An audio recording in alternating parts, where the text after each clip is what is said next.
Hello दोस्तों, कैसे हो आप लोग। आज की वीडियो बहुत ही छोटी वीडियो होने वाली है क्योंकि आज की वीडियो में हम सिर्फ़ और सिर्फ 10 क्वेश्चन करने वाले हैं टीचिंग एप्टीट्यूड से रिलेटेड। तो यहाँ पे आप लोग पहला प्रश्न देखिए, छात्रों में खेलों के प्रति रुचि पैदा करने के लिए आप लोग क्या करेंगे।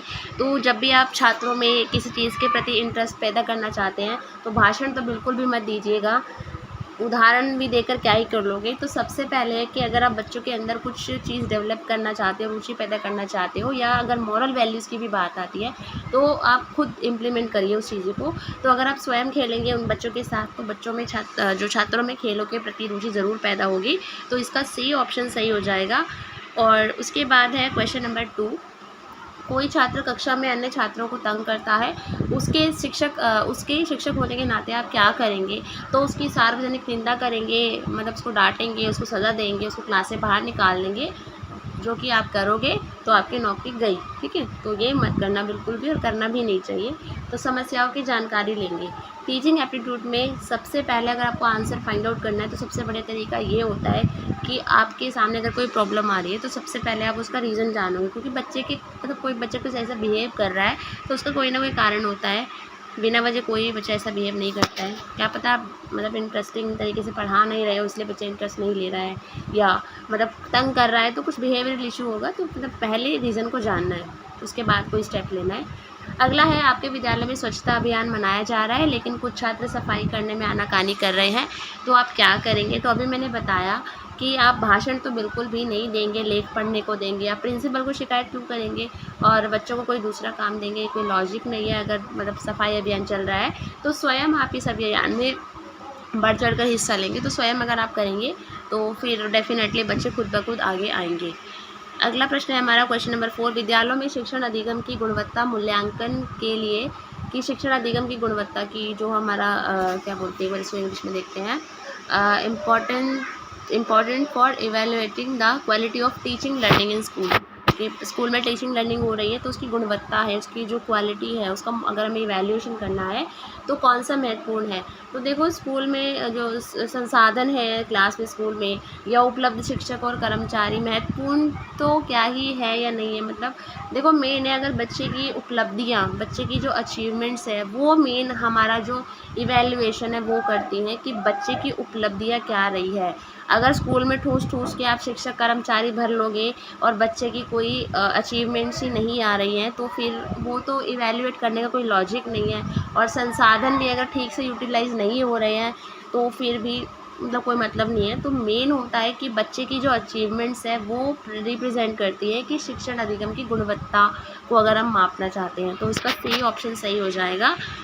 उसके बाद हमारा प्रश्न संख्या है 5, निम्नलिखित में से कौन सा विवरण शिक्षण अधिगम में प्रौद्योगिकी के उपयोग को सर्वोत्तम रूप से दर्शाता है।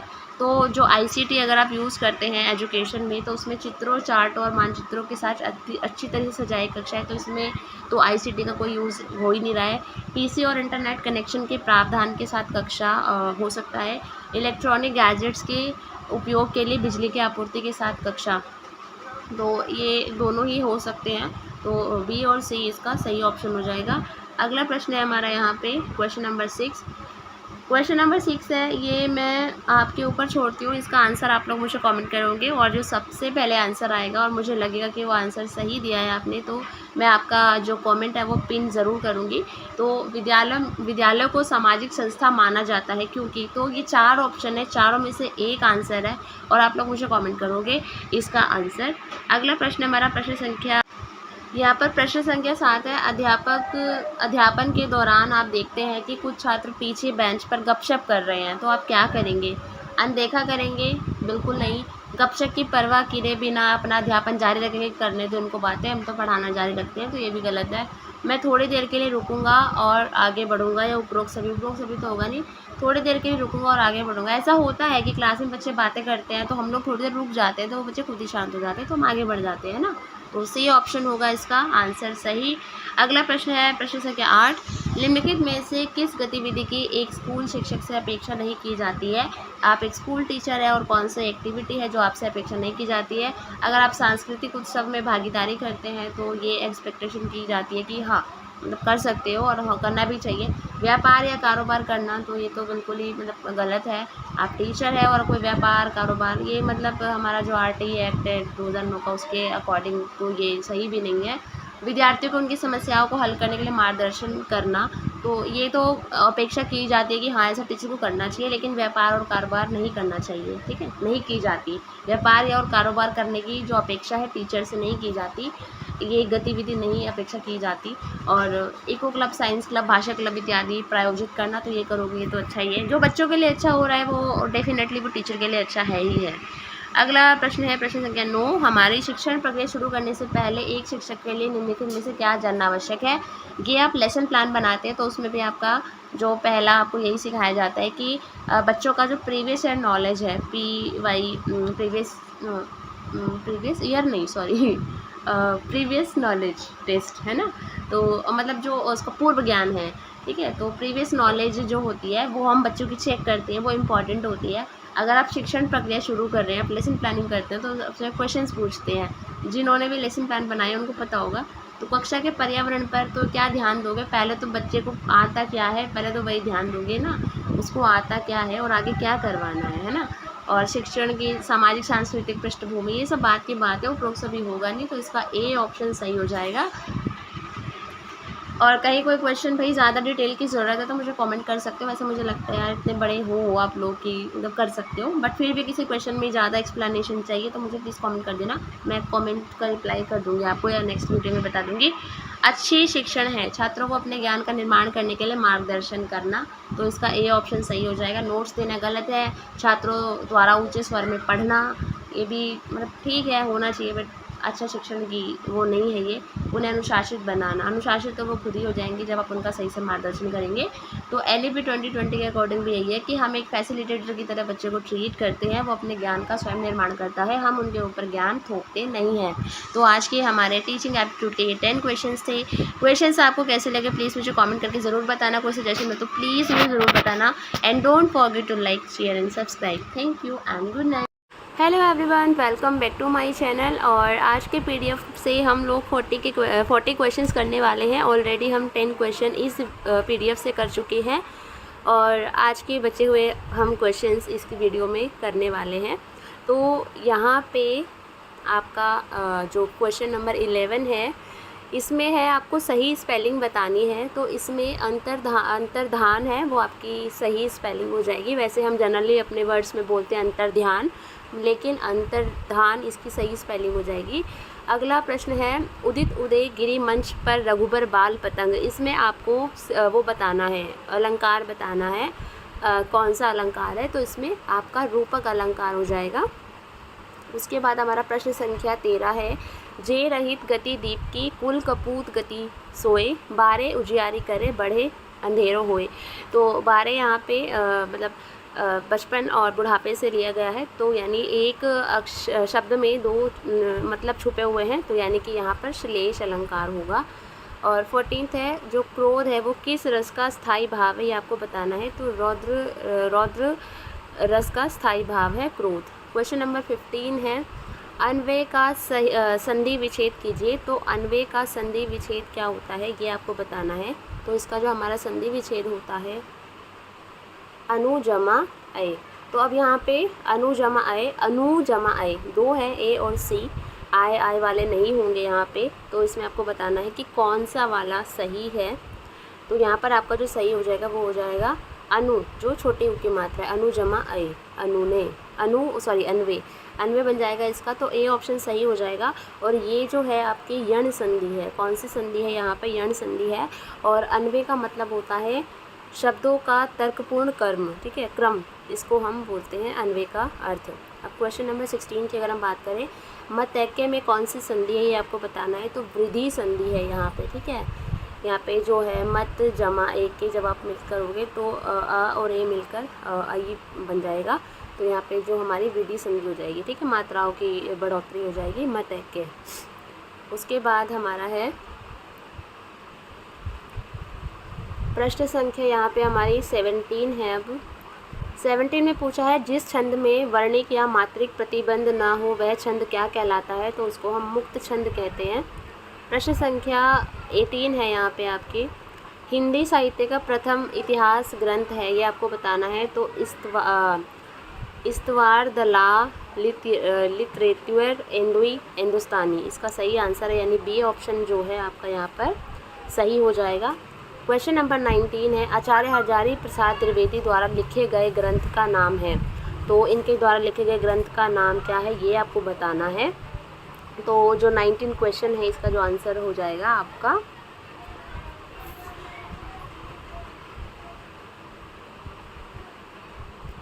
इसका उत्तर हो जाएगा आपका बी। और बीच में वीडियो थोड़ा मुझे पॉज करना पड़ रहा है, खांसी आ जाती है, गला थोड़ा ख़राब चल रहा है। तो बी ऑप्शन इसका है, हिंदी साहित्य की भूमिका आचार्य हजारी प्रसाद द्विवेदी जी ने लिखा है, ग्रंथ है इनका। और जो पहला है हिंदी साहित्य का आलोचनात्मक इतिहास, ये डॉक्टर राम कुमार वर्मा ने लिखा है। इसी में जो आपका सी है हिंदी साहित्य का वैज्ञानिक इतिहास, इसे आचार्य रामचंद्र शुक्ल ने लिखा है। और हिंदी साहित्य का इतिहास ये रामचंद्र शुक्ल जी ने लिखा हुआ है। 20 है, चंद्र बरदाई द्वारा लिखे गए ग्रंथ का नाम क्या है। तो पृथ्वीराज रासो, इसका सही उत्तर हो जाएगा। 21 है, निर्गुण भक्ति धारा के मुख्य कवि नहीं थे, इन्होंने नहीं पूछा हुआ है आपसे। तो नहीं थे, कौन नहीं थे यहाँ बताना है, रैदास नहीं थे। अब क्वेश्चन नंबर 22 है, ये है, तन चितुअर मन राजा कीना, ये सिंगल बुद्धि पद्मनी कीना, गुरु सुवा जेहि पंथ देखावा, बिन गुरु जगत को निर्गुण पावा। यहाँ पर इन्होंने ये पद दिया हुआ है। और ये जो पद है, ये हमारा जो जायसी जी ने लिखी थी हमारी पद्मावत 1520 में जो रचित थी उनकी अवधी भाषा में। तो उसमें से ये जो है ये लिया गया है, ये पद है। इसमें हृदय का प्रतीक किसे बताया गया है, तो इसमें हृदय का प्रतीक बताया गया है यहाँ पे सिंघल को। अगला प्रश्न है, वैष्णव भक्ति के प्रतिष्ठापक आचार्य नहीं थे, ये आपको बताना है। तो कौन नहीं थे यहाँ पे, तो इसका जो सही उत्तर हो जाएगा ये हो जाएगा आपका मैंने जो गूगल किया तो इसमें मुझे आंसर इसका वैसे माधवाचार्य और रामानंद में थोड़ा सा कन्फ्यूजन है, बट जो ज़्यादातर आंसर मुझे लग रहा है कि इसका माधवाचार्य इसका सही उत्तर है। बाकी आपकी क्या राय है, आप लोग मुझे कमेंट कर सकते हो। 24 है, हिंदी साहित्य के सन 1643 से 1843 के काल को क्या कहा जाता है, ये आपको बताना है। तो इसको रीति काल कहा जाता है। 25 है, उत्तर मध्यकालीन काव्य की प्रमुख प्रवृत्ति थी। तो उनकी जो प्रमुख प्रवृत्ति क्या थी, तो वो थी रीति निरूपण। अंधेर नगरी सबने पढ़ी होगी, बहुत फेमस है। तो इसके रचनाकार कौन है, तो भारतेंदु हरिश्चंद्र जी ने ये लिखी थी, बहुत बढ़िया थी, अभी तक याद है, आप लोगों को भी याद होगी। 27 है, हिंदी के प्रथम पत्र उद्वत मार्तंड का प्रकाशन है। तो प्रकाशन वर्ष आपको इसका बताना है। तो 1826 में इसको लिखा गया, प्रकाशित किया गया था। और ये बहुत इंपॉर्टेंट क्वेश्चन है, पूछा जाता है। छायावाद का प्रारंभ माना जाता है। तो छायावाद का प्रारंभ माना जाता है प्रसाद के झरना से। उसके बाद 29 है, छोड़ दुम्बरों की मृद छाया, छोड़ प्रकृति से भी माया, बाले तेरे बाल जाल में कैसे उलझा दूं लोचन, छोड़ अभी से इस जग को। इस पंक्तियों के रचनाकार है। तो रचनाकार आपको बताना है। तो ये सुमित्रा नंदन पंत जी द्वारा रचित है।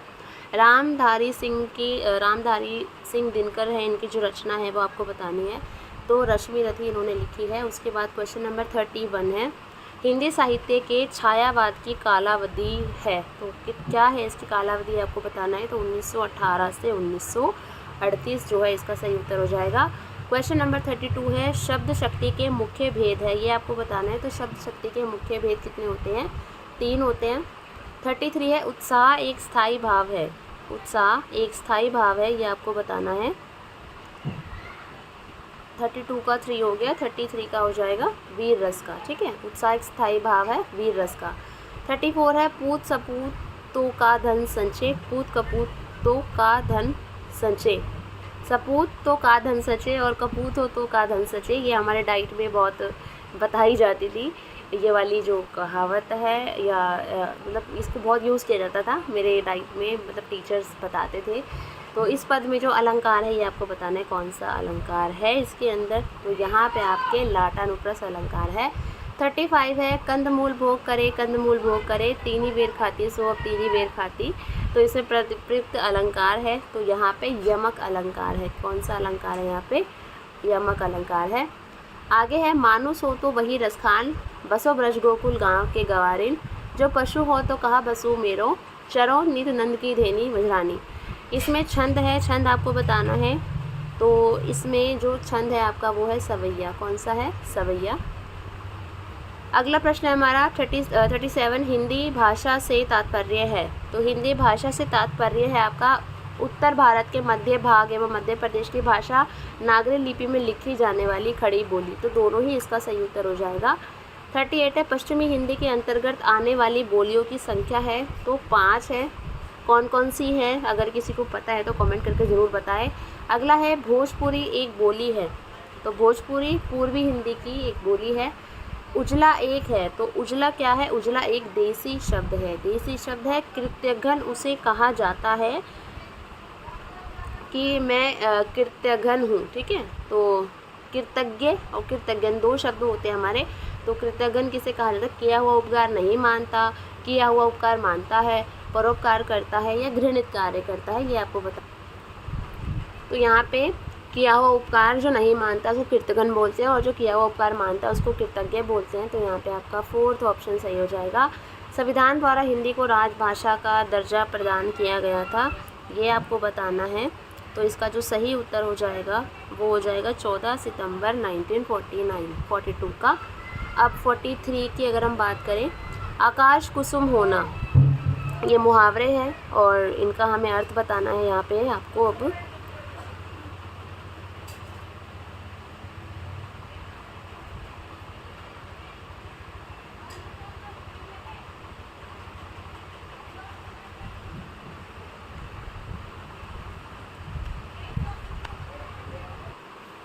आकाश कुसुम होना, तो इसका जो सही उत्तर हो जाएगा वो हो जाएगा असंभव बात होना। भाई मतलब बहुत ही असंभव बात हो गई है। बहती गंगा में हाथ धोना, तो बहती गंगा में हाथ धोना मतलब अवसर का लाभ उठाना। दशरथ का वचन मतलब अटल प्रतिज्ञा, अटल प्रतिज्ञा हो जाएगा 45 का। अगला है कपास ओटना, तो कपास ओटना का क्या हो जाएगा? व्यर्थ का कार्य करना। 47 है हमारा कार्य को नई ढंग से करने की पद्धति। तो यहाँ पे कहते हैं ना कि अनेक मतलब एक पूरी लाइन को एक शब्द देना, एक तरीके से अनेक शब्दों के लिए एक शब्द। तो कार्य को नए ढंग से करने की पद्धति, तो उसको हम क्या कहते हैं? नवागतरू। ठीक है। अगला प्रश्न है 48, वह स्थान जो पृथ्वी चंद्रमा सूर्य आदि के मध्य में स्थित हो तो वो क्षितिज कहलाता है। और उसके बाद हमारा है जिज्ञासा का मतलब क्या होता है, आपको ये बताना है। तो जिज्ञासा का अर्थ जानने की इच्छा रखना, जिज्ञासा कहलाता है। और गंतव्य लक्ष्य जहाँ जाना है कि हमारा गंतव्य स्थान कहते हैं ना। तो ये हमारे 50 क्वेश्चंस थे और बाकी की वीडियोस भी मैं अपलोड करूँगी। तो इसके लिए प्लीज़ आप मेरे चैनल को सब्सक्राइब कर लें ताकि आपको नोटिफिकेशन मिल जाए कि कब मैंने वीडियो अपलोड की है। और thank you so much everyone, don't forget to like share and subscribe. Thank you.